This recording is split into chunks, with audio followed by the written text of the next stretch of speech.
مرحبا صد مرحبا پھر آمد رمضان ہے، مرحبا صد مرحبا پھر آمد۔ بسم اللہ الرحمن الرحیم۔ اللہ پاک کے بابرکت نام سے شروع کرتا ہوں جو دلوں کے راز خوب جانتا ہے۔ تمام ناظرین کو سیرت اسلامک ٹی وی کی جانب سے دل کی گہرائیوں سے خوش آمدید اور محبتوں بھرا السلام علیکم۔ روزہ اسلام کا چوتھا رکن ہے۔ یہ پچھلی امتوں سے مسلسل چلی آنے والی اہم ترین عبادت ہے۔ انبیاء کرام بھی اپنی اپنی شریعت کے مطابق روزے کی عبادت بجا لاتے تھے۔ اللہ تعالیٰ نے ہر مسلمان مرد و عورت پر ماہ رمضان کے روزے فرض کیے ہیں۔ رمضان المبارک انتہائی عظمت و شان والا مہینہ ہے۔ یہ نیکیوں اور بھلائیوں کا موسم بہار ہے۔ اس میں جنت، رحمت اور آسمان کے دروازے کھول دیے جاتے ہیں۔ سرکش شیطانوں کو قید کر دیا جاتا ہے۔ رمضان میں ایک نیکی کا ثواب 70 گنا ملتا ہے۔ اس میں ایک رات ایسی ہے جو 1000 مہینوں سے بہتر ہے۔ قرآن حکیم بھی اسی مہینے میں نازل ہوا۔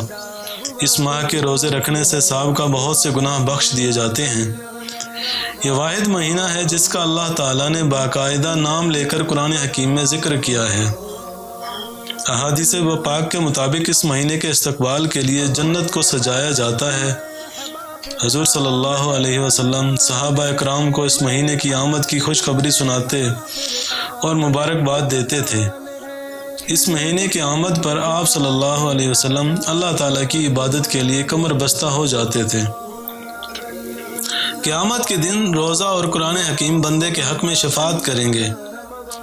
روزہ ایک ایسی عبادت ہے جس کے بارے میں اللہ تعالیٰ نے فرمایا، روزہ میرے لیے ہے اور میں اس کی جزا خود دوں گا۔ روزے دار کے اعضاء تسبیح کرتے ہیں، اس کی دعائیں قبول ہوتی ہیں اور اس کا سونا عبادت میں شمار ہوتا ہے۔ روزے داروں کے داخلے کے لیے جنت کا ایک دروازہ مخصوص کیا گیا ہے جس کا نام ریان ہے۔ روزے دار کے منہ سے نکلنے والی بو اللہ کے نزدیک مشک و عنبر سے زیادہ بہتر ہے۔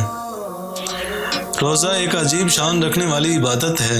اس سے انسان کو اللہ تعالیٰ کا قرب حاصل ہوتا ہے، نفس کا تزکیہ ہوتا ہے، روحانی قوت میں اضافہ ہوتا ہے، ایمان کو توانائی ملتی ہے، نعمتوں کی قدر پیدا ہوتی ہے، بصیرت اور دور اندیشی میں اضافہ ہوتا ہے، غریبوں کے ساتھ ہمدردی کا جذبہ پیدا ہوتا ہے، بری اور غلط عادتوں سے نجات حاصل ہوتی ہے۔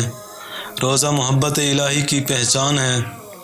یہ نفسانی خواہشات کو کمزور کرتا ہے، جنسی ہیجان کو اعتدال میں لاتا ہے، حرص و ہوس کو کنٹرول کرتا ہے، عاجزی و مسکینی پیدا کرتا ہے، صبر و تحمل کو جلا بخشتا ہے، اخوت و مساوات کا سبب بنتا ہے، بندے اور دوزخ کے درمیان ڈھال بن جاتا ہے، دلوں میں خوف و خشیت اور تقوی پیدا کرتا ہے، حیوانی خصلتوں سے آدمی کو نجات دلاتا ہے، انسان کو فرشتوں کی صف میں لا کھڑا کرتا ہے۔